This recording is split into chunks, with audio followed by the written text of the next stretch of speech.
Esse é o podcast do Publish News. Há 20 anos é aqui que você se informa sobre o mercado editorial. No episódio de hoje, vamos desmistificar dois gêneros literários tão populares, mas ao mesmo tempo visto com certo desdém por uma parte do mercado editorial.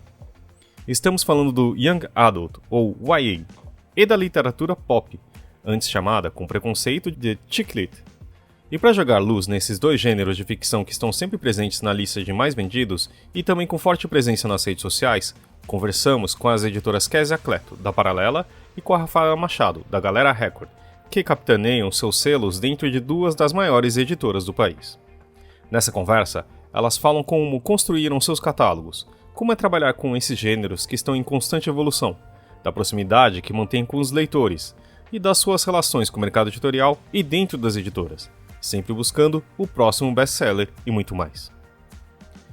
Além disso, nesse episódio também vamos ouvir, finalmente, depois de alguns problemas técnicos, a rápida conversa que nossa repórter Thalita Facchini teve com Laura Di Pietro, publisher da editora Tabla.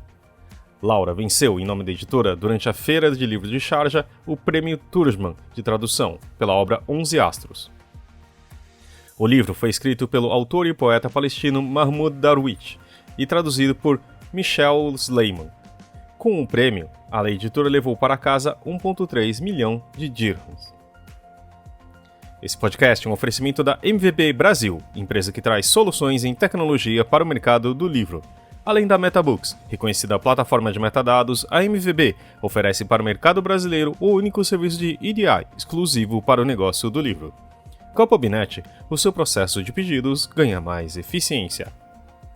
E já ouviu falar em POD, Impressão sob demanda? Nossos parceiros da Livro são referência dessa tecnologia no Brasil, que permite vender primeiro e imprimir depois, reduzindo custos com estoque, armazenamento e distribuição. Com o POD da Livro, você disponibiliza 100% do seu catálogo sem perder nenhuma venda. Esse é o programa número 193, do dia 22 de novembro de 2021, gravado no dia 12. Eu sou Fábio Rara, com Maju Alves e edição de Gil Luiz Mendes. Vamos ouvir primeiro nossa conversa com a Thalita e a Laura, e depois da Kézia e a Rafaela. Ontem, durante a abertura da Feira do Livro de Sharjah, a Tabla ganhou o Prêmio Turjman de melhor tradução de árabe para outro idioma com o livro 11 Astros, do Mahmoud Darwish. E então eu tô aqui com a Laura para contar como é que foi a produção desse livro, como é que ele surgiu e como é que foi a emoção de ganhar o prêmio ontem. E aí, Laura, conta pra gente como é que surgiu a ideia desse livro. Oi, Thalita. Oi, Publish News. Então, primeiro, a gente está muito feliz, claro, com esse prêmio. Primeiro, é um livro que a gente adora, a gente gosta muito. É um autor que a gente já publicou 3 livros dele, acabamos de lançar o terceiro. 11 Astros foi o segundo. A gente lançou Da Presença da Ausência, 11 Astros e Memória para o Esquecimento agora, recém-lançado. Então, é um autor que a gente... É um poeta palestino e é um autor da casa, assim, né? E esse livro foi a tradução do Michel Sleiman, que é um grande tradutor do árabe para o português e um grande tradutor de poesia. O Michel é professor e poeta também, e, enfim, um grande parceiro da Tabla. Aliás, esses tradutores são sempre muito parceiros, né? Participam mesmo do projeto, da elaboração, da escolha também. E esse livro foi uma escolha do Michel. Quer dizer, a gente conversou, a gente estava querendo que livro de poesia vai ser o nosso primeiro. Porque o primeiro, na verdade, que a gente lançou do Darwish é um livro híbrido, né? Entre prosa e poesia. E a gente falou, bom, agora a gente tem que lançar um de poesia mesmo. Darwish é conhecido como poeta, né?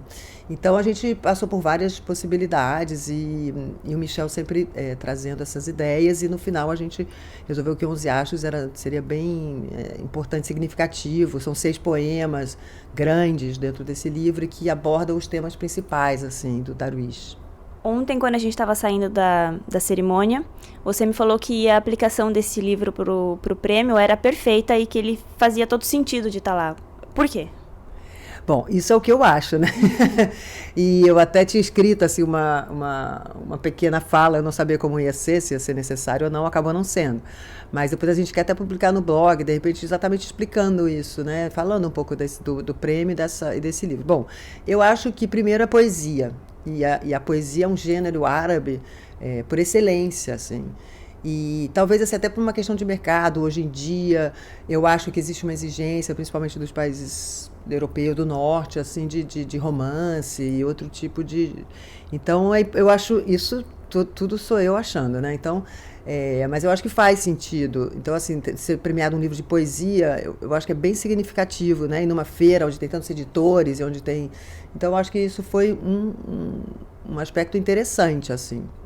E eu fiquei surpresa, mas depois eu falei, faz todo sentido. E segundo, Mahmoud Darwish, que eu acho que é um grande escritor né, do árabe. Ele é conhecido em todo mundo árabe, ele é palestino, ele é assim como... Nossa, ele é um arauto da Palestina. E eu acho que tem sentido nesse momento também premiar esse autor, por ser da Palestina também. E tinha outras coisas também que eu tinha até escrito assim, alguns. Eu acho bacana também esse olhar, né, ter premiado, ter reconhecido o trabalho do Michel Sleiman, né? Não é o Michel trabalha há muitos anos, o trabalho dele é longo, ele traduziu Adonis até para a Companhia, que é um grande escritor árabe, também poeta. E eu acho que o reconhecimento pelo trabalho do Michel, inclusive ele foi premiado também, assim, né? Pela primeira vez. Eles até não divulgaram aqui, mas pela primeira vez em Turma eles também deram um prêmio, um valor, né, em dinheiro especificamente para o tradutor. Quando eles escreveram para a gente, contando que a gente ia receber o prêmio, foi o único ano que eles fizeram isso. Então eles reconheceram realmente o Michel Sleiman como a obra, como o trabalho dele de tradução. Foi muito bacana isso. E também eu achei interessante para a língua portuguesa, né? Para o português, para o nosso idioma e para o Brasil, esse olhar assim para a América Latina, esse diálogo sul-sul, que eu acho que eles aqui também apostam muito. Eles apostam muito assim, as editoras independentes, o diálogo direto, né? Esse eixo aí sul-sul, que está sendo tão bacana. Então eu acho que isso também fortalece é importante isso. E você já sabia que você ia receber esse prêmio, mas era um segredo de Estado, né? E ontem também você foi a primeira a subir no palco. Então, como é que foi guardar esse segredo e ainda ter a emoção de subir, ser a primeira pessoa a subir no palco sem sem muito saber o que fazer? Como é que foi? Olha, guardar esse segredo foi muito difícil, porque na hora que você recebe, você quer contar para todo mundo, celebrar. É um projeto que a gente vem trabalhando nesse projeto há muitos anos, né? Mesmo que seja assim, as publicações que a gente sempre sonhou fazer, elas estão acontecendo a partir do ano passado, a gente começou a publicar, mas é um projeto que tem mais de 10 anos, assim, que foi sendo construído. Então, segurar esse segredo aí foi bem difícil, mas consegui segurar. Eu acho que também porque eles não só pela surpresa, mas até a mídia mesmo, acho que é importante guardar enfim, esse momento, né? Eu acho que todo mundo acaba sabendo alguns dias antes para também se preparar. E qual foi a outra coisa que você perguntou? A emoção de subir no palco. Você estava nervosa ontem antes de subir. Foi tanta emoção que eu até esqueci da sua pergunta. Nossa, eu estava nervosa antes de subir, porque eu não sabia muito bem, assim, né, como... E tinha essa questão, esse ano, essa questão do Covid, porque geralmente é o Sher, né, o sultão de Sharjah que entrega, né, aquela taça, aquele prêmio. E aí, dessa vez, acho que não podia se aproximar muito, enfim, ter essas questões, mas em relação ao Covid mesmo. Então, eu não sabia muito bem ali, então, ser a primeira foi um desafio, porque assim, eu cheguei ali perto e eu estava sem o headphone, escutando tudo aquilo em árabe, sem a tradução. O meu árabe é um árabe de, sei lá, meia dúzia de palavras.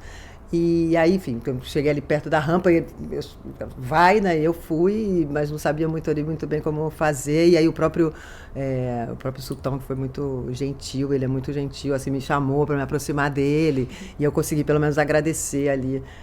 Mas na hora eu fiquei um pouco confusa e nervosa, assim. E também não estavam todos os nossos amigos, né? Porque aqui eu já fiz muitas amizades, assim. A gente foi celebrar depois, né, Thalita? A gente saiu e aí foi lindo, foi uma festa. Então, assim, sou muito agradecida. O trabalho de Sharjah nossa, você conhece. Então, o trabalho, né, da Budur, do Ahmed Al-Ameri, da Sharjah Book Authority, eles são incríveis, assim. É muito legítimo esse trabalho que eles fazem de incentivo ao livro, à publicação no mundo inteiro. Eu acho que eles afetaram positivamente o mundo inteiro. Um investimento enorme, né? Enorme, assim, e realmente, tipo, é uma convicção que eles têm, né?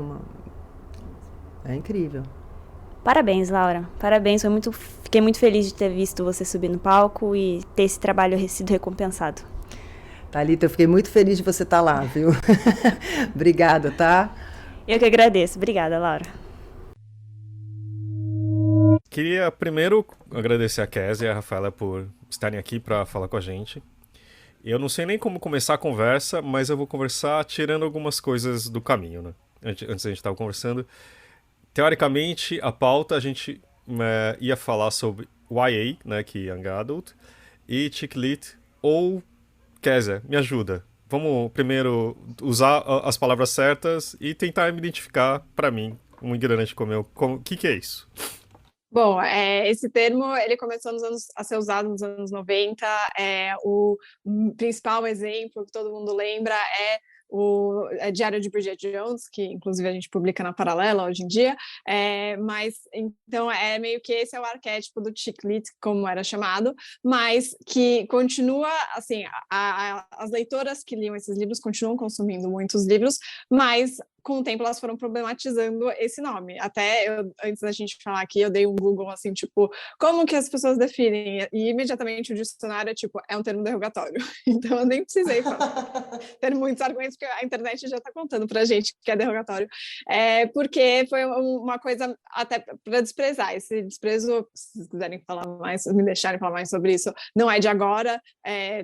Coleciono informações sobre isso, porque quando a gente trabalha com isso, a gente sempre quer ter argumentos, mas Nathaniel Hawthorne, em, sei lá, no século XIX, já estava problematizando, xingando a Jane Austen por escrever, falando que os livros dele não vendiam tanto porque as pessoas ficavam lendo coisas bobas como Jane Austen. Então, não é de hoje que a gente tem esse problema, esse preconceito, mas assim, a ideia do que a gente quer falar da parte boa seria similar à comédia romântica. Então, para simplificar, a gente podia muito bem ter chamado de comédia romântica esse tempo todo, mas foi usado para falar que era assim, essa literatura aí de mulherzinha, como se fosse ok falar isso, como se fosse ok desprezar, sendo que a gente sabe que as pesquisas apontam que mulheres são um percentual muito alto, né, de consumidoras de livros em geral, em todas as categorias. Aí a gente pode entrar a isso, por que essa percepção de que esse tipo de literatura não é tão alguma coisa quanto outros tipos, porém vende muito. E aí entra também vários outros preconceitos, né, com coisas que vendem bem, não deve ser bom, quem gosta não deve ser muito inteligente, ou todo tipo de preconceito literário. Mas a resposta curta que eu poderia ter dado, na Paralela a gente tem chamado esse tipo de livro de literatura pop, para indicar que tem uma coisa popular, um apelo que não é realmente, o objetivo não é que você saia da leitura meio perdido, ou então que seja aquela leitura tipo, sem preconceito literário, mas tipo James Joyce, que você fica lá, assim, você precisa se dedicar, é um trabalho. É uma leitura leve, que você vai talvez devorar, ler de uma vez só. E você, Rafaela, conta um pouquinho sobre o YA, ou a gente tem que chamar de alguma outra coisa também? Não. Bom, primeiro eu queria agradecer a explicação da Kézia e também, obviamente, o convite, porque quando você falou chiclete, eu já fiquei assim, meu Deus, é melhor falar que realmente porque é um termo que, na verdade, é isso tudo que a Kézia falou, né? E tem autores homens escrevendo, como Nick Hornby, comédia romântica, e isso não é categorizado como chiclete. Mas o interessante é que eu acho que o YA, né, e o jovem adulto, ele também carrega esse preconceito de serem livros que vendem muito e as pessoas acharem que são inferiores de alguma forma, que não são literatura, que são entretenimento, e tentar diminuir esse segmento que é tão importante, né? Porque eu sempre gosto de falar que ele é, inclusive, estratégico para a captação de novos leitores. Então, se você começa a consumir literatura YA quando você é jovem, provavelmente você vai continuar lendo e gostando de histórias a sua vida inteira. Então, enquanto sociedade é um segmento muito importante, enquanto business e editora também. É por isso que as editoras investem muito pesado em literatura jovem, porque é realmente a porta de entrada para a leitura. E é curioso que esses dois segmentos que bombam tanto e a gente vê nas listas mais vendidos são justamente os segmentos que a gente ainda tem que falar sobre a relevância deles, a importância deles, como se os números não falassem por si, né? Então, muito legal o convite e a gente ter esse espaço aqui para discutir esses gêneros literários tão importantes. Quando a gente fala de YA, a gente começou a usar esse termo razoavelmente de uma forma meio recente, assim, né? E agora entra muito uma confusão entre o que é o YA e o que é o New Way que está surgindo agora. Você pode explicar um pouco pra gente? Posso sim, eu espero que eu consiga. Bom, o YA é o jovem adulto, ele geralmente tem um protagonista que ele está no finalzinho da adolescência, né? E é uma literatura sobre grandes transformações. Você sabe que quando você começa a ler o livro, você não vai encontrar o mesmo personagem no final. O que vai acontecer ali é transformador, é uma experiência que vai mudar a vida daquela pessoa. E eu acredito que é, inclusive, por isso que é um segmento de tanto sucesso, né? Porque a gente está sempre revisitando esses momentos da nossa vida em que a gente amadureceu, a gente aprendeu alguma coisa. Então, eu diria que é uma literatura sobre amadurecimento. O New Adult, ele surgiu um pouquinho mais recente, né? Depois boom do YA, para falar sobre um protagonista que ele é talvez um pouco mais velho, lá na casa dos 20 e pouquinhos anos, está fazendo faculdade, e aí ele tem experiências ainda assim muito transformadoras, continua sendo uma literatura sobre amadurecimento, mas tem um pouco mais de conteúdo adulto, como sexo, às vezes experiências com drogas ou álcool, tem um conteúdo um pouco mais maduro, mas ainda assim a gente está falando sobre um jovem adulto no começo das descobertas e passando por essas transformações. E acho que, se eu puder adicionar, eu também comentar, acho que é legal o elemento no Adults, que tem tem aquela ansiedade, aquela angústia do YA, que, né, é o que todos os adultos gostam, pelo menos eu como adulta gosto muito do YA, por isso, pensa a culpa das estrelas, que você quer, tipo, aquele amor, ai meu Deus, mas daí entra aí para essa parte um pouco mais madura, né? Então acho que isso é uma coisa legal que ambos os gêneros têm que atraem tantas pessoas de várias idades e tudo mais. Quer dizer, eu tinha falado com um amigo em comum, que eu acho que você conhece bem, ele falou que você também era a melhor trendsetter que ele conhecia, né? Tipo... que honra. Mas acho que você conhece Simona Coe. Mas, enfim, eu queria entender um pouco assim. A literatura pop tem, acho que também um preconceito por si só, pelo fato de... E daquela coisa, a literatura, o livro tem que ser algo grande, tem que ser transformador e etc, né? E a literatura pop, como a Rafaela bem falou, também assim, pega uma coisa que a gente tem que eu tento batalhar aqui. O livro também é um entretenimento como Netflix, sabe? E lidar como? Porque às vezes esse jovem se perde no meio, não vou numa livraria, que é uma coisa que não faz sentido ir, parece uma coisa assim, sabe? Tipo de um velho, etc, que sabe, já quase não assusta, mas não atrai, né? Como que você consegue definir também, assim, por exemplo, a qualidade... diferente de, tipo assim, falar qualidade literária é uma coisa que, sei lá, você estuda na academia, né?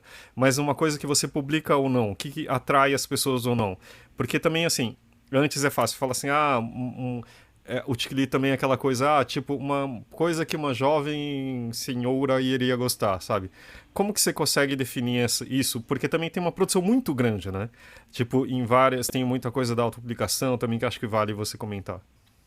Bom, para citar essa pessoa, esse amigo em comum, acho que tem um elemento importante aí, que é a literatura ter vários pontos de entrada, né? Então você não precisa começar direto na coisa acadêmica, até muitas vezes a gente sabe, pela nossa vivência com os leitores e tudo mais, isso às vezes assusta.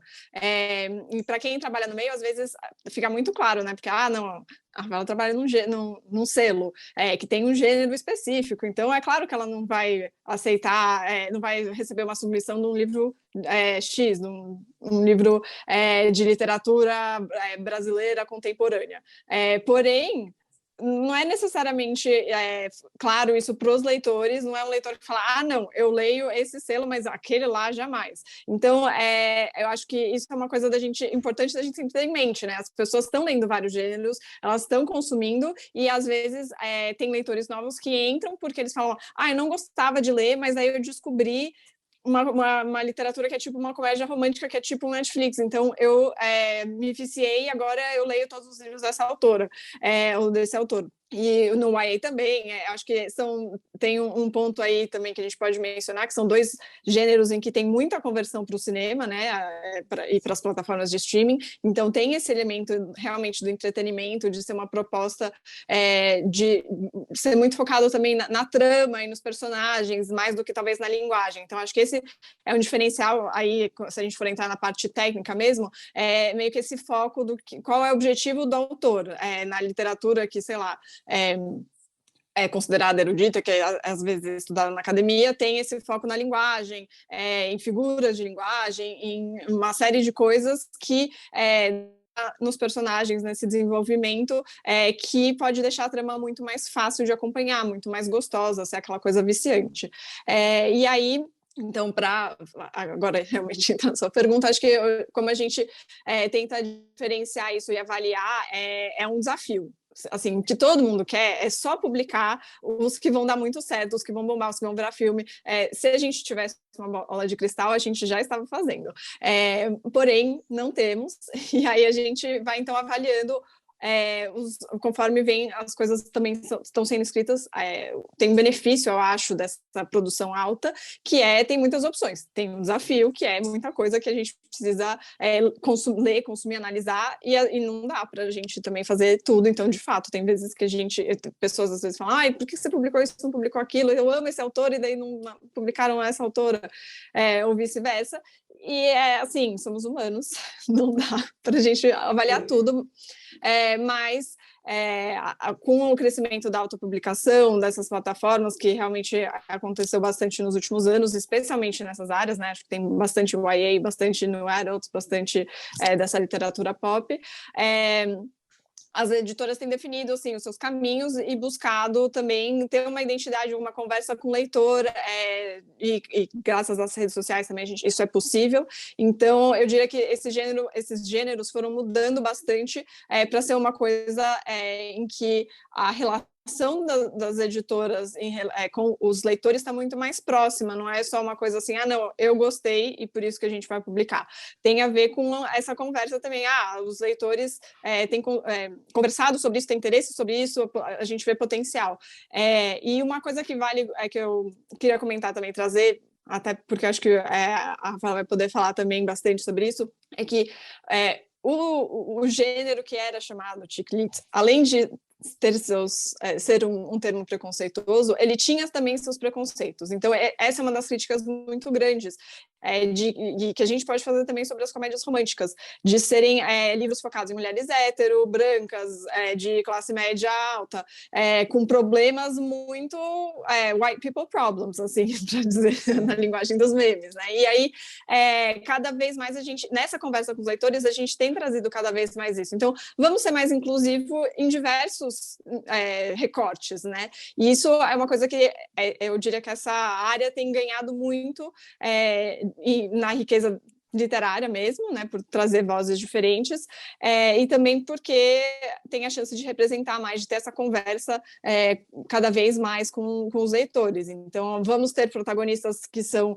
homens gays, mulheres lésbicas, vamos ter romances que vão falar sobre transições, vamos ter romances que falam sobre questões de racismo. Então, como trazer isso para uma coisa focada na trama, focada nos personagens, para que cada vez mais pessoas possam também entender as experiências dos outros, né? E sair desse lugar de ser só a minha experiência ou a experiência daquela autora, daquele autor. Então, isso eu falei bastante, mas espero ter conseguido responder aí. Mas você quer também dar a sua palavrinha, Rafaela? Com certeza. Não, eu adorei as colocações da Kézia, e é muito engraçado como existe uma interseção mesmo, né, entre a literatura pop e a literatura YA, no sentido da troca com o leitor.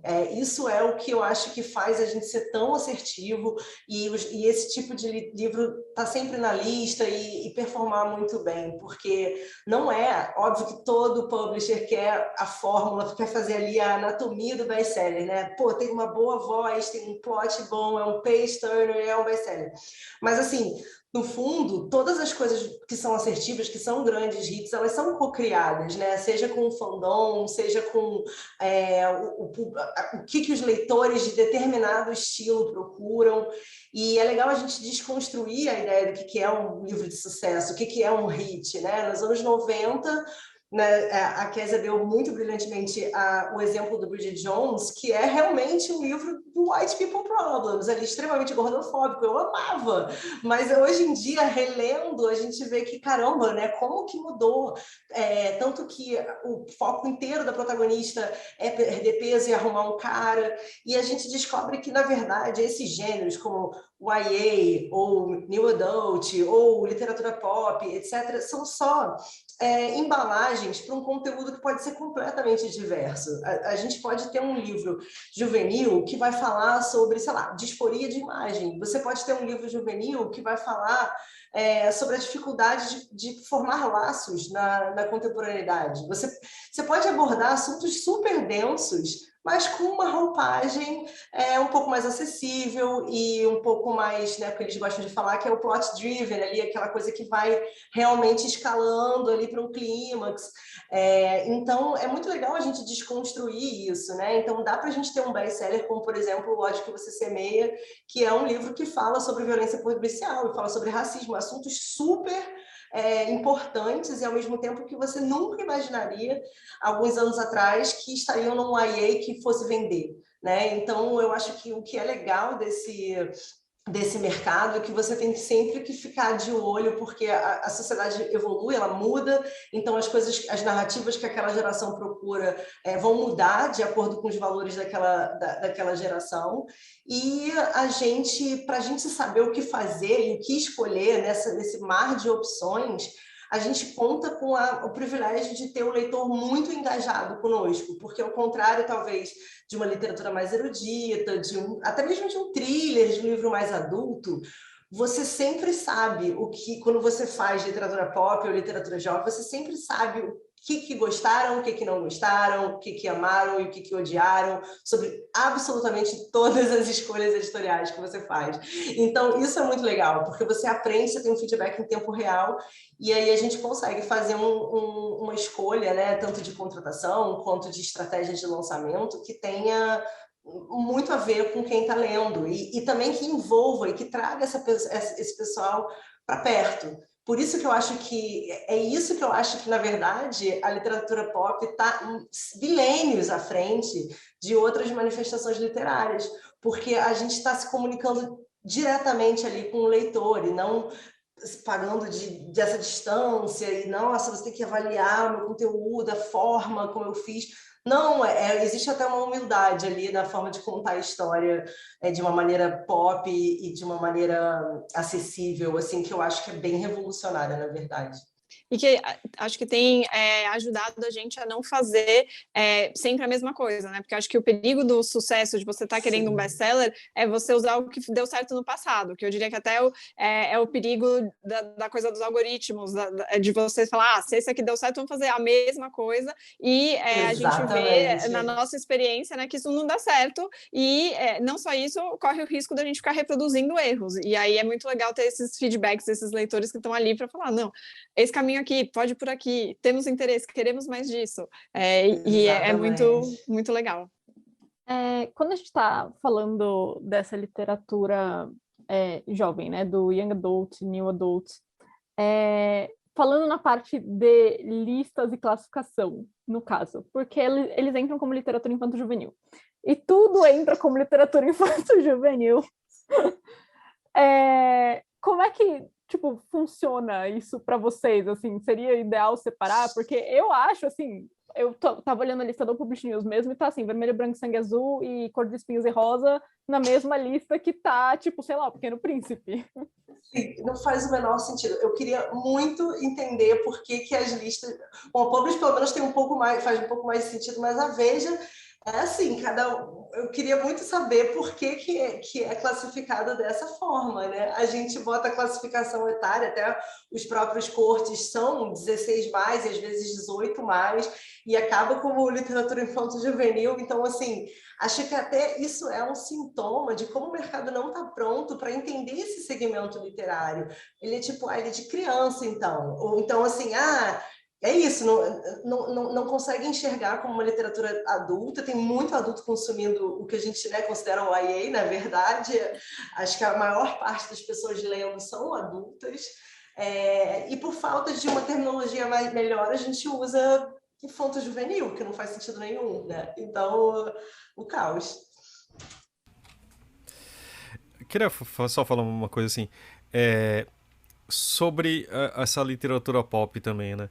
A Kézia tá falando da problematização também, mas uma das coisas que talvez, por exemplo, e eu tava falando com a Ju ontem, então como que é? É comédia romântica? Ok. É um tipo de filme que eu gostava, né? Não admitia pra ninguém, porque tinha muito preconceito também, né? Mas eu gostava. A Kézia muito bem sabe disso, né? Que eu li bastante coisa também, pra paralela e tal. Mas, e tinha uma coisa que eu acho que sempre acho que incomodou, não, acho muito mais as mulheres do que a minha, é do tipo, a coisa do homem que vai resolver o plot, né? Tipo, chega lá e. Oh, sabe? E o Felizes pra Sempre. E aí, e o gênero todo eu acho que teve que ser reinventado, porque aquilo de uma. Talvez dos anos 2000, não sei ao certo, que era assim, tipo, tinha o bilionário, tinha a pobre mulher, blá blá blá blá. Vocês sabem muito. 2010 ali, sei. Né? Nossa, E aí teve uma sim. série, uma infinidade de similares, né? Tipo, o Fifty Shades adulto, o senior, o juvenil, blá blá blá blá. Mas e mudou bastante, muito, né? Nesses últimos 10 anos, talvez, né? Mas conta um pouco mais disso também, de como que esses temas foram entrando e como que a relação interna também vocês trabalham em estruturas enormes, são das maiores editoras do país, né? E como que isso também vocês conseguem acompanhar essas mudanças, mas como também explicar essa mudança internamente, né? Quer começar? Bom, posso começar? Eu acho que é um desafio. Tudo isso são grandes desafios, assim. Na questão da problematização, eu acho que essas histórias, essas tramas realmente tinham questões, né, para além das que eu já tinha falado, desse foco também na coisa de procurar do amor ser o foco central, que acho que era o problema também das comédias românticas, que eu diria que tiveram seu momento de baixa nos filmes também, e agora elas voltaram com outros estilos, muito mais focado em amizade, muito mais focado em se encontrar, autoconhecimento, coisas assim. Então isso vale tanto para os filmes quanto para os livros. Mas a gente tem aí eu vou citar especificamente o fenômeno que foi 50 Tons de Cinza, ali em 2012, que realmente era uma categoria que, assim, por um lado, ela era, acho que sofria ainda mais preconceito do que o Chiclete, ou não é uma competição, mas porque são os romances, que aí a gente, no Brasil, usa a categoria romance para dizer todo mundo que está falando da ficção. Mas lá fora eles usam romance para falar especificamente dos livros que são picantes e bem focados no amor. Assim, a história é sobre o amor, deles se encontram, se desencontram, brigam, voltam.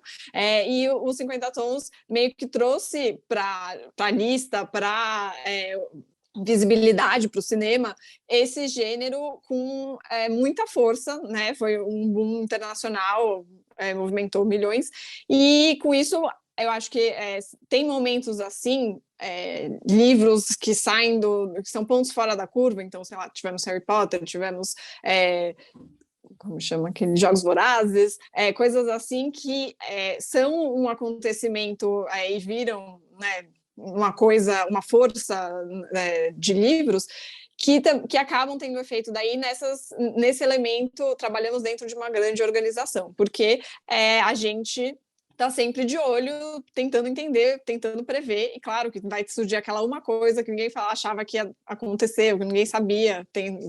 Todo mundo tem história, né, de várias pessoas que recusaram Harry Potter e tudo mais, e daí depois, ou sei lá, a própria J.K. Rowling conta de quantas vezes foi recusada. E aí, então, quando acontece isso, eu acho que esses são os momentos que é um desafio para as editoras, especialmente dentro dos grupos grandes, porque a gente tem ali muitas peças dessa engrenagem de fazer vários livros saírem por mês e aí pensar com antecedência, raramente vai, eu diria que é impossível acontecer, alguém falar assim, tem um livro que está bombando hoje, é tipo o meu pior pesadelo, fora que eu diria assim, não, putz, não deu, já não deu, mas então tem esse elemento de quando você está dentro dessa estrutura, você tem ali cronograma, tem que ajeitar tudo, e aí quando acontece um boom desses, todo mundo fica de olho, fala, opa, será que tem alguma coisa que a gente não estava vendo por aí? Vamos falar sobre isso, vamos investigar, vamos ler mais, vamos abrir esse leque, e acho que isso acontece de diferentes formas, acho que ultimamente, nos últimos 1 ano e meio, 2 anos, uma coisa que tem surgido, não necessariamente por um boom igual, por razões mais complicadas, que foi a morte do George Floyd, o movimento do Black Lives Matter, mas isso gerou uma conversa dentro das editoras, uma busca por como que a gente vai trazer essa literatura, como que realmente, vamos olhar o que a gente está fazendo, precisamos fazer diferente, porque até agora, né, se a gente continuar do mesmo jeito, a gente não está representando todo mundo. Então, esse é um exemplo também de acontecimento diferente que daí muda o nosso foco. Porque daí a gente tem também essa engrenagem, às vezes demora um pouco para esses livros começarem a chegar para as pessoas, mas a gente vai mudando e vai tendo essa alteração do tipo de produção que a gente está fazendo. É muito interessante isso, né? Porque, assim, a literatura, como todas as formas de arte, elas vão refletir o período que a gente está vivendo. E nos últimos anos, a gente teve muitas mudanças muito significativas, eu acho, no mercado editorial. O movimento On Voices foi uma delas. Nós, enquanto sociedade, a gente percebeu que o mercado editorial tem uma problemática enorme, que ele é majoritariamente branco, você vai em qualquer feira literária, você vai em Frankfurt, você vai em Bolonha, você não vê agentes literários e publishers, você não vê diversidade nas pessoas que estão tomando aquelas decisões de contratação mundial ali, né? E eu diria também que a autopublicação foi uma outra coisa que mudou bastante a forma como a diversidade entra em grandes organizações, porque a gente começou a ver que pessoas que talvez não teriam acesso a grandes agências, que não chegariam pelas portas convencionais, digamos assim, numa grande editora, começavam a fazer sucesso online. E aí a gente, né, entendeu que a forma de descobrir um livro também mudou completamente. E a gente ficou mais de olho com quantas pessoas estão publicando coisas, que tipo de conteúdo tem saído, né? Que às vezes a gente... E eu diria que a gente já está num outro momento agora, que beleza, então a gente está aumentando a diversidade dos títulos e a gente está fazendo histórias cada vez mais que retratem realidades múltiplas, né? Mas não só ter essas histórias, mas quem vai trabalhar nelas, né? A gente está começando a entender que a gente precisa também diversificar os profissionais por trás disso. Quem são os tradutores? Quem vai ser o ilustrador desse livro? Você vai botar uma pessoa branca para traduzir um livro que fala de uma temática indígena? Você vai botar uma pessoa hétero para traduzir um livro que tem um recorte LGBTQ? O quão perigoso isso é, no fundo, né? Porque você acaba também perdendo ali parte da mensagem. Então, eu acho que é um momento muito interessante para a gente estar atuando no mercado editorial, porque a sociedade está passando por transformações muito dramáticas, que promete diversificar cada vez mais a literatura. Então, a gente vê que, por exemplo, né, aqui na Galera, a gente lança muita fantasia. Vocês têm noção de como ainda não temos fantasias que não sejam eurocêntricas, né? A gente agora está fazendo fantasia que é inspirada em mitologias diversas, sabe? Mitologias africanas, e mitologias asiáticas, e mitologias dos povos originários. Então, assim, há séculos estava se reproduzindo só um tipo de fantasia. E aí você acaba vendo que, na verdade, o leque sempre foi muito mais amplo. E a forma como a gente, não só a gente quer ampliar esse leque, mas também a forma que a gente quer ampliar precisa ser cada vez mais diversa e mais verdadeira com o conteúdo que tem naquele livro. Eu queria só acrescentar nisso, que eu lembro que isso faz uns 2 anos, saiu uma matéria no Publish News, na verdade foi um negócio falado na Feira de Londres, da Margot Atwell, que ela falou exatamente da questão das 5 tendências para 2025 no mercado editorial, e uma delas era a questão da diversidade do que estava sendo publicado e de quem estava trabalhando nas editoras. Porque você ter essa diversidade de quem está trabalhando na editora ajuda na diversidade daquilo que está sendo publicado. Eu vejo, por exemplo, eu sei que a Galera lançou agora, e a Nacional tem também livros que estão trabalhando com a questão da linguagem neutra, com personagens trans e etc. A importância de você ter alguém para fazer a leitura crítica, né, disso, porque é uma coisa que muita gente não vai saber. Assim, eu, por exemplo, não seria a pessoa ideal para traduzir, porque eu sou uma mulher cis branca, então exatamente, né? Essas tendências realmente estão aí na porta. A gente é um reflexo daquilo que a gente consome também, e assim, é até interessante, né, a gente falar sobre o mercado editorial nos anos 90, que aí, tudo bem, teve um boom de livros de comédia romântica. Quem eram os editores que estavam contratando? Porque, de repente, eles eram, em sua maioria, homens, né? Porque é isso, tipo, agora a gente tem nosso empoderamento feminino, toda protagonista é forte, a maior parte dos livros juvenis que a gente lança não são centrados no romance. Tem um romance forte? Tem, mas assim, a jornada da protagonista não vai ser o cara que ela vai ficar ou a garota que ela vai ficar, vai ser a vida que ela vai, né, as lições de vida que ela vai aprender ali. E eu não tenho dúvida de que isso tem a ver com cada vez mais a gente ter equipes femininas em posições de liderança.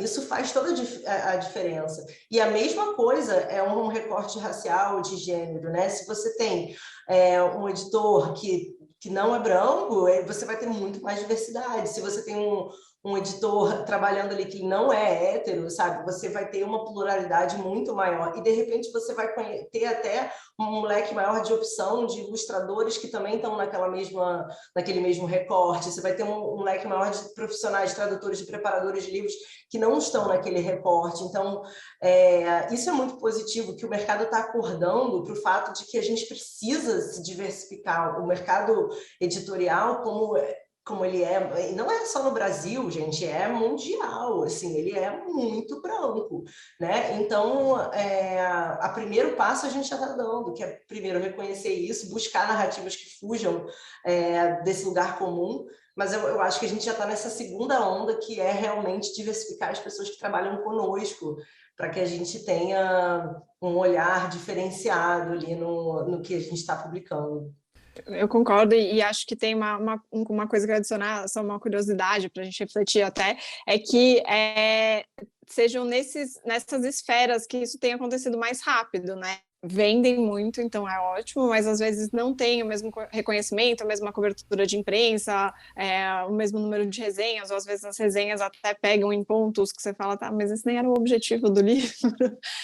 Cada vez mais esses gêneros estão conseguindo trazer essa diversidade, sei lá, quando a gente estava numa questão de ter mais autoras mulheres, por exemplo, provavelmente os nossos selos eram os que mais tinham autoras escrevendo, né? E agora eu também acho que está crescendo muito as outras representações dentro desses gêneros, que acho que ainda é uma coisa que a gente precisa refletir como indústria, para que isso aconteça em todos os selos, né? Em todas as repartições, e cada vez mais a gente tenha novas vozes, né? Porque o Own Voices é até uma coisa curiosa de ver, né? Que tem crescido muito mais em YA, em literatura comercial, e não chega a ser um gênero específico dentro de, assim, quando os agentes apresentam livros, ou a gente vê coisas que estão vindo de fora, não é necessariamente uma hashtag, uma categoria usada para descrever um livro literário. Exatamente, não, eu amei que você falou isso, porque é verdade, assim, justamente esse tipo de literatura que tem mais troca e mais feedback imediato, um público-alvo, né, que é mais progressista. Porque a gente está sendo cobrado não é pelo mercado, quer dizer, não é pelos críticos, é pelo leitor ali, é onde dói mesmo, entendeu? Que, olha, você não vai fazer um sucesso. Que história é essa? Que você botou esse tradutor para fazer esse livro por quê? Então, assim, faz com que a gente seja os primeiros a aderir a novas formas de trabalho, né? E é curioso como isso ainda não está em outros segmentos literários que vendem menos, que ainda são brancos demais e que ainda estão 2, 3 passos atrás. E eu acho que o juvenil e a literatura pop merecem esse reconhecimento, não só por vender e ter números espetaculares, mas por também estar à frente das discussões sociais. Porque, por exemplo, alguns anos atrás eu aprendi que realmente o termo, por exemplo, morena, você não pode usar o termo morena para caracterizar um personagem, sabe? Tipo, que não seja branco, é uma coisa que embranquece e tal. E em outros selos adultos, essa palavra não será problematizada, como ela será problematizada se ela tiver num best-seller juvenil, porque o leitor de 16 anos ele não aguenta mais te explicar isso, ele quer que você entenda de uma vez por todas. Então, isso faz toda a diferença, porque a gente está à frente dessas pautas, né? A gente tem que estar à frente dessas pautas. E as grandes editoras, a Kézia sabe disso, tipo, a gente vai ser as primeiras a serem cobradas, porque a visibilidade é maior, então a responsabilidade é maior. É interessante, né, Rafael? Minha próxima pergunta seria um pouco nessa linha, porque primeiro que vocês estão sempre mais à frente e também nos dois sentidos, né? De ser elogiada, mas também de ser batida online, né? Então, assim, é difícil pensar num selo hoje em dia que tem um alcance, você quer alcançar mais pessoas que também não, né? Tipo, e como que é lidar com isso, né? Do tipo, putz, você trabalhou junto com um designer, com a direção de arte para fazer uma capa, por exemplo. Isso, para mim, que eu trabalhei nessa parte, é muito mais, dá para perceber, mais sensível para mim. E aí você fala assim, todo empolgado, hoje vamos lançar a capa, né? Daquele livro que vocês estão esperando sempre, não sei o quê. Mas e como que é lidar com isso também? Porque, tipo, mudar, não mudar, sabe? É um pouco estranho, porque a gente também não aprendeu a profissão de editor nesse século. Quer dizer, desculpa, tão recentemente. Eu tô falando por mim. Vocês são muito mais jovens, perdão. Mas, tipo, era uma outra posição, né? Acho que você falou isso no começo. Era uma coisa, assim, distante que você impunha... Nem impunha, mas você oferecia e as pessoas... Que é isso que tem, né? Como que é lidar com essas críticas, sugestões ou o que seja, né? Olha, assim, eu vou responder porque é uma coisa que eu me motiva muito, assim. É muito doido, porque é um retrato da nossa sociedade, que é amor e ódio. As pessoas te amam, nunca errou, fada sem defeitos, ou então você é a pior pessoa da face da Terra, né? Eu acho que o mais difícil, para mim, pessoalmente, também profissionalmente, é entender que a gente nunca vai alcançar a unanimidade. Então, se você vai revelar uma capa, não vai ser todo mundo que vai gostar. E você tem que entender que, para além de você achar bonito ou feio, existiram decisões ali que fizeram você escolher aquela capa, né? Sei lá, o fundo tem que chamar atenção nos sites. Eu escolhi esse ilustrador, um ilustrador brasileiro, em vez de só comprar uma capa estrangeira, quero valorizar os ilustradores. Então, você tentar entender por que você tomou aquela decisão. Porque, assim, você sabe que algumas pessoas na internet, elas não vão gostar. E isso realmente faz parte.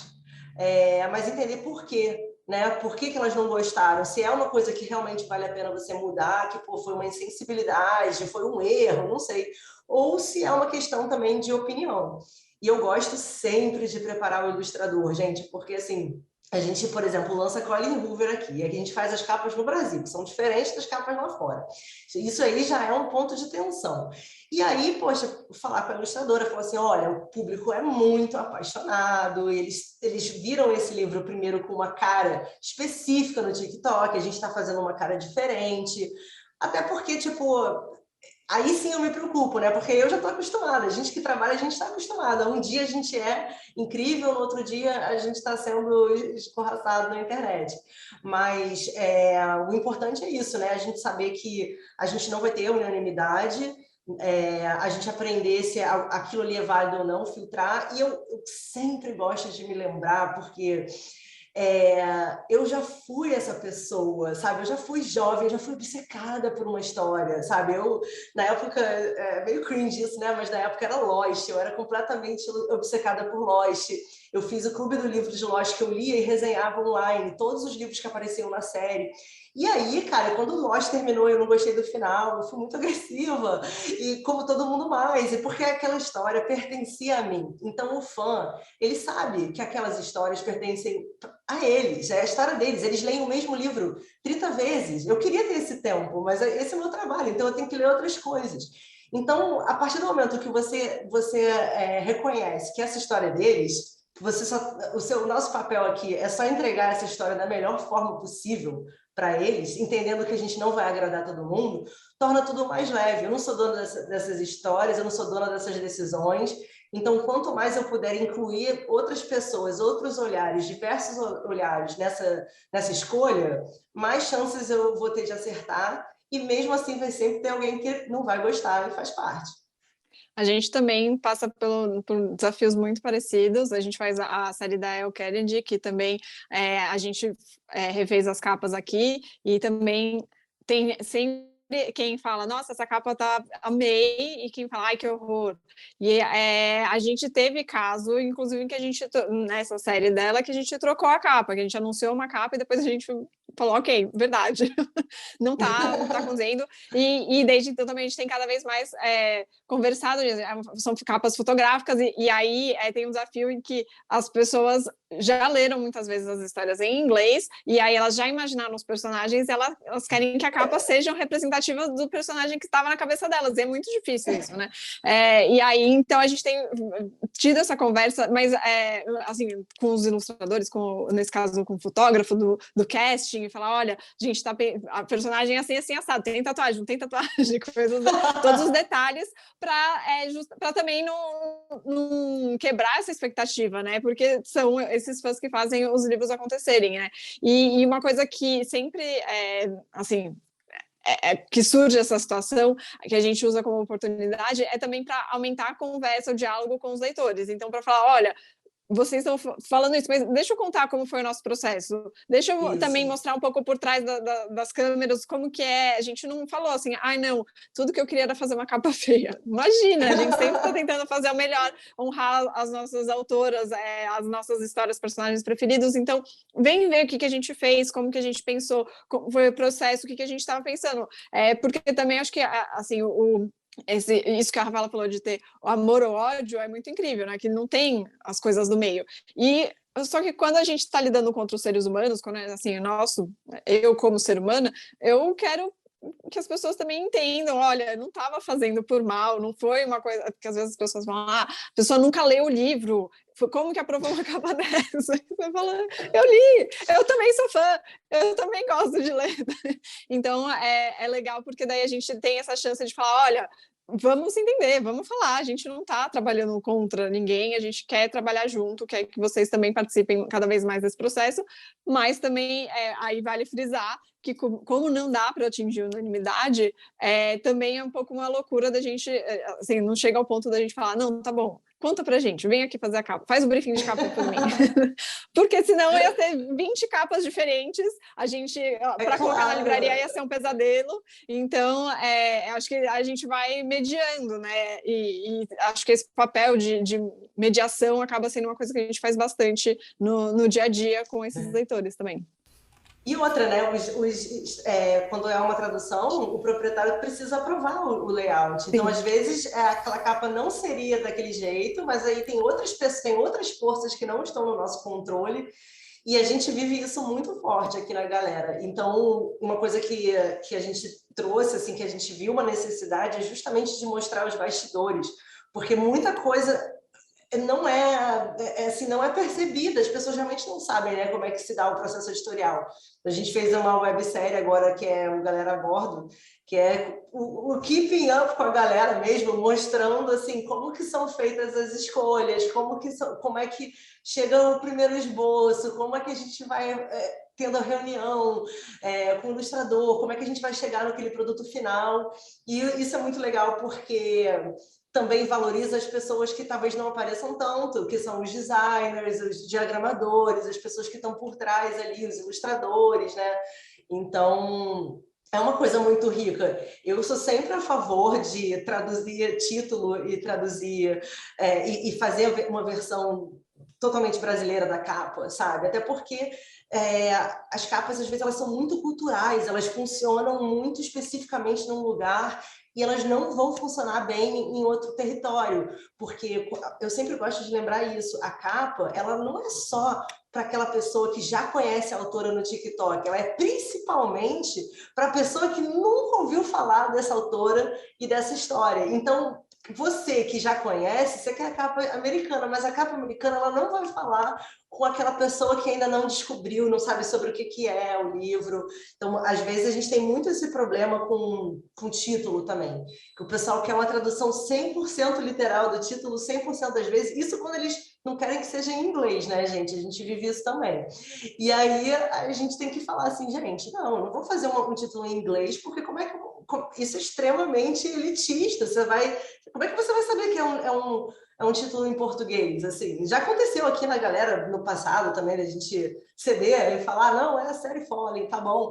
Mas eu acho que hoje em dia é uma coisa que acaba afastando, né? Então, a gente tem que, enfim, tomar a decisão às vezes e aguentar que ela não vai ser popular com todo mundo. Mas a gente escutou cada lado dessa equação e chegou numa conclusão que mais fazia sentido, né? Então, é um desafio, é uma coisa que está mantendo os nossos terapeutas bem alimentados e ricos aí durante a nossa carreira inteira, porque, claro, a gente quer agradar sempre, mas às vezes a gente não consegue.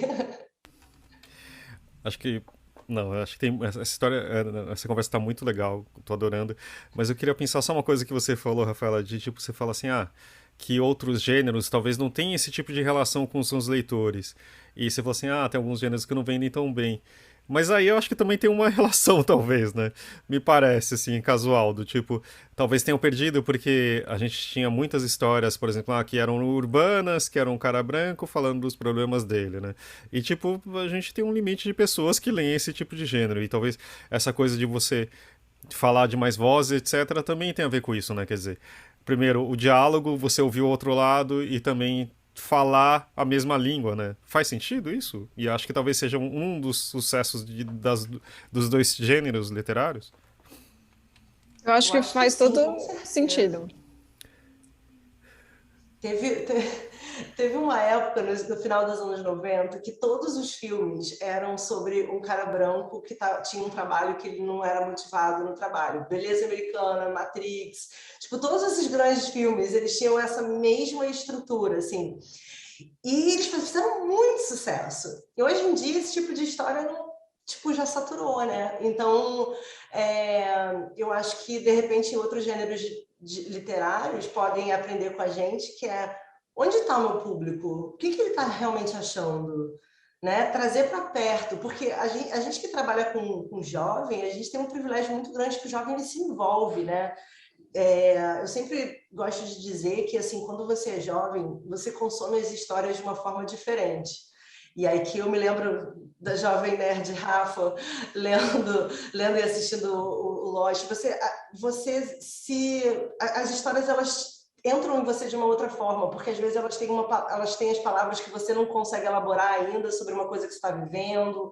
Você se vê naqueles personagens, você se sente representado, alguém sabe pelo que você está passando, né? Mas eu acho que todo mundo é um pouco assim, mesmo os adultos, né? Eu acho que a literatura, a arte, ela tem essa capacidade de entrar na nossa cabeça, de entrar nos nossos sentimentos mais profundos e é por isso que a gente é apaixonado por isso. Então, seria muito incrível se os gêneros um pouco mais sérios e um pouco mais, né, vou dizer adultos, mas eu não acho nem que seja isso, procurasse essa proximidade com quem está do outro lado, com o leitor.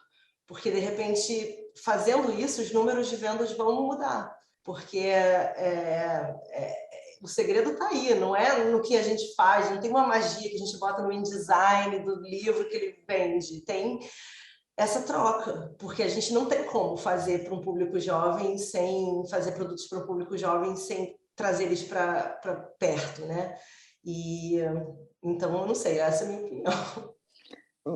Bom, eu ia comentar que também acho que tem o lado, uma coisa que a gente pode ver muito desse universo, dessa proximidade, é quando tem eventos tipo Bienal, assim, que não é necessariamente focado em um livro, é focado, assim, na coisa toda, e tem muita gente jovem, tem muita gente que às vezes não frequenta a livraria, mas que vai na Bienal porque quer se inteirar, quer viver esse mundo, e como isso pode ser uma coisa, assim, inspiradora e até para rever alguns preconceitos que a gente tem em geral, né? Porque as pessoas gostam de falar que o brasileiro não lê e tudo mais, mas se você vai para o Bienal, você vai falar, não, tem bastante gente que lê, tudo bem.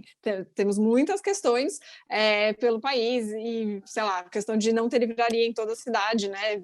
Ou a proporção de livrarias e tudo mais, mas a gente sabe que tem muito leitor que é muito dedicado, que compra pilhas de livros, que consome todos esses livros.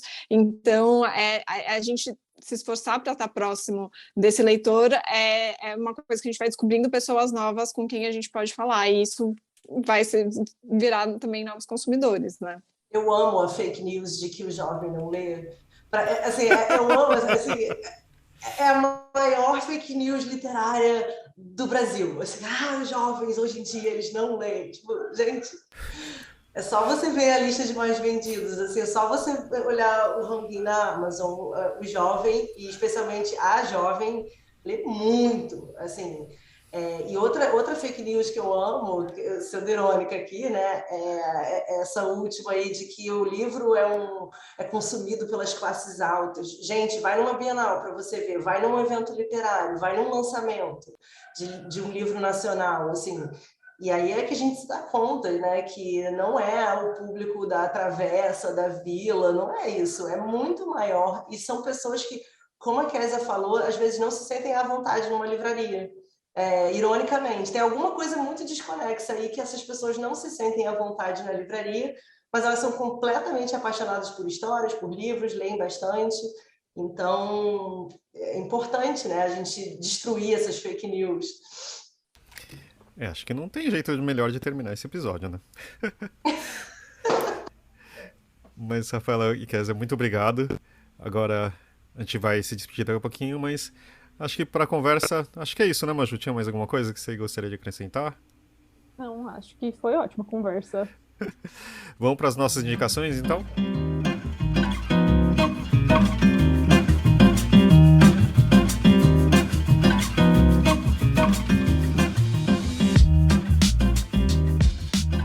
Maju, você quer começar? Como sempre alguém da casa começa? Vou começar. Filme de Duna. Mas eu vou indicar ele com ressalvas. Porque eu tava falando com o Fábio. Você tem que ir assistir Duna com uma mente, assim, preparada, você tem que ir com a expectativa de eu vou no cinema e eu não vou entender nada. O filme vai ser muito bonito. Mas não é um filme que é para eu entender, porque tudo será explicado nos outros filmes. Indo com essa expectativa, você vai adorar o filme. Eu amei, achei ele muito, muito bom. Mas, né, é sempre bom avisar isso para as pessoas antes. Vamos falar para colocar no trailer, né? Eu amei esse disclaimer, já tô... Não é Star Wars. Tô louca pra ver. Mas foi ótimo, eu fiquei mais animada para ver, porque eu tava assim, não sei se eu quero ver, porque eu não acho que eu vou entender, não sei exatamente sobre o que é. Agora eu sei que tudo bem, eu vou ir assim. É essa questão. Eu fui assistir com meu irmão, que é super fã de ficção científica, e um amigo dele que leu Duna. E o amigo do meu irmão foi assim, eu li todos os livros de Duna, e eu não entendo o que está acontecendo, então tá tudo certo.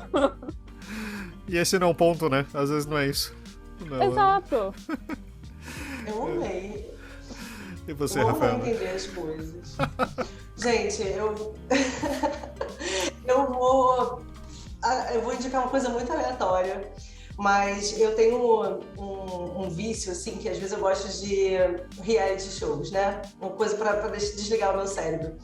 E uma coisa que eu não gosto em reality shows é quando tem muita picuinha, muita briga, uma coisa meio tóxica. E eu descobri que o melhor reality show do mundo se chama O Amor no Espectro, que são pessoas que estão no espectro do autismo buscando o amor. E é muito feel good, você tipo, sai com o seu coração quentinho, você vê como todos somos parecidos, queremos conexão humana e a gente tem maior dificuldade para conseguir. Mas assim, é um reality show que me traz assim, uma paz e uma esperança no futuro. Então, eu indico aí O Amor no Espectro, que tem na Netflix. Não, Rafaela, eu vou seguir porque a última você indicou um Cat Café. Isso realmente tá aí. Ai, você foi! Eu sou apaixonada por isso. Eu ainda não fui, mas tá num ponto assim. Quando eu for pro Rio de Janeiro, vou pra lá. A gente marca um café lá. Boa. E você, Kézia? Talvez esteja assistindo só coisas menos adultas, talvez, mas conta aí. Eu tô assim, eu tô completamente cérebro fritado, não lembro, eu tô tipo, o que eu assisti? O que de adulto, o que eu posso indicar para as pessoas que não seja tipo barulho branco? Mas como eu tenho o lado culinária eu tava com medo que a minha indicação ia ser de comida, eu falei, putz, mas daí o pessoal do Rio, mas como a Rafaela já indicou algo que é só no Rio, eu me sinto confortável de indicar algo que é aqui em São Paulo, que é um restaurante chamado Kotori, que especializa em yakitori. E tem um patê de fígado muito bom de entrada e tem espetinhos, então para quem gosta de comida ou quer se aventurar em comida japonesa, mas às vezes ou asiática e tem medo de coisas, sei lá, não como sashimi, fui com uma amiga que não come sashimi e fomos felizes. E o bônus é que tem uma estética que lembra o Momofuku de Nova York, do David Chang. Muito bom. É melhor que o yakitori? Esse é o meu desafio. Tem um aqui também que é muito bom, que se chama yakitori. Que quem não sabe, são espetinhos. Mas são incríveis. Podia ter explicado, eu esqueci de explicar isso. Não, mas tudo bem. Agora me deu uma fome enorme e ainda são 4 horas da tarde, agora que a gente tá gravando. Mas é meu tipo de comida. Bom que não sou só eu. Olha, um pouco no que a gente tava conversando, eu queria indicar 2 coisas bem rápidas. Mas eu nunca, como mais jovem, não entendia muito essa coisa da identificação, etc, né? Porque acho que quem tem ascendência asiática é criado como branco, né? Então tem uma parte do privilégio, outra parte não. O David Chang vai ser mencionado várias vezes. Ele fala que a gente é tipo Twingle, que é amarelo por fora e branco por dentro. Sabe que é um bolinho?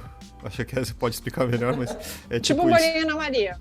Obrigado, Ana Maria. Então é muito estranho até eu me perceber como uma pessoa amarela demorou muito tempo. Né, porque eu convivi muito com uma cultura branca, etc. Enfim, uma série de problemas que não cabe aqui. Mas depois que eu comecei a ver que tem uma representatividade maior vindo, principalmente dos Estados Unidos, do filme como da Netflix, aquele Always Be My Maybe, Meu Eterno Talvez, que é um livro super fofo, de uma comediante incrível, e aí você fala assim, tipo, putz, você tá vendo uma pessoa igual, e isso faz toda a diferença. E quem não sabe disso, porque você sempre se viu na tela. Então, porque, sabe, que as pessoas falam, mas Pantera Negra, sabe, esse tipo de coisa, assim, qual a grande coisa disso? Porque você sempre se viu lá. O dia que você não se vê, você acha estranho. Então, agora eu vou esquecer dos Asian Millionaires. Nossa, eu sou péssimo de nome. Crazy Rich Asians. Sim, a Maju indicou o livro já e tipo, só que lá acontece, você vê seus pais. Eu falo assim, olha, minha mãe. Obviamente eu não sou milionário, não é isso. Mas é do tipo, o modo de agir é um pouco diferente, culturalmente, sabe? Tipo, se for, sei lá, acidente, sabe, é muito diferente. Só que eu vejo e falo assim, olha, tem a ver, sabe? Tipo, de quando a protagonista leva uma marmita pro avião e ela cai na primeira classe. É tipo, eu falo assim, meus pais fazem isso, e eu também às vezes tenho vontade, falo assim, não, é muito caro lá, vamos levar um bentozinho, que é tipo uma marmitinha, entendeu? Então acho que isso são coisas super importantes, entendeu? E eu acho que também faz parte, tirando outra coisa fora, é que comédia romântica é pra todo mundo, pra todos os gêneros, e não importa, entendeu? Tipo, durante muito tempo, o meu filme favorito foi aquele de Natal, que tem um cara... nossa, eu realmente tô péssimo pra indicar coisas que eu não tô sabendo falar o nome. Mas... esqueci o nome. É o Simplesmente Amor? Isso. Muito obrigado, cara. Você sempre me ajudou no tempo todo. Só que assistindo atualmente vai ficando cada vez pior. Né? Tipo, é muito... Não é tão atual. Mas enfim. Ixi, a Kézia foi e voltou. Pronto. Mas enfim. Eu acho que vale a pena. E agora tem tido comédias românticas boas de novo. Né? E principalmente nos serviços de streaming. Então... Quando qualquer um de pessoas indicarem, me procura lá no Instagram, me indica boas comédias românticas, que eu sempre estarei disposto a ver e ler também. Mas queria agradecer muito você, Rafaela, e você, Kézia, por estarem aqui. Essa conversa foi muito, além de tudo, esclarecedora. Tá? E acho que isso todo mundo que está ouvindo também gostou. Espero que a gente converse mais em outras oportunidades. Tá bom? Foi uma honra. Muito obrigada. De novo. Muito obrigada, adorei. E até a próxima. Obrigado, Kézia. Foi um super prazer. Obrigada por ter me convidado. Foi uma honra também.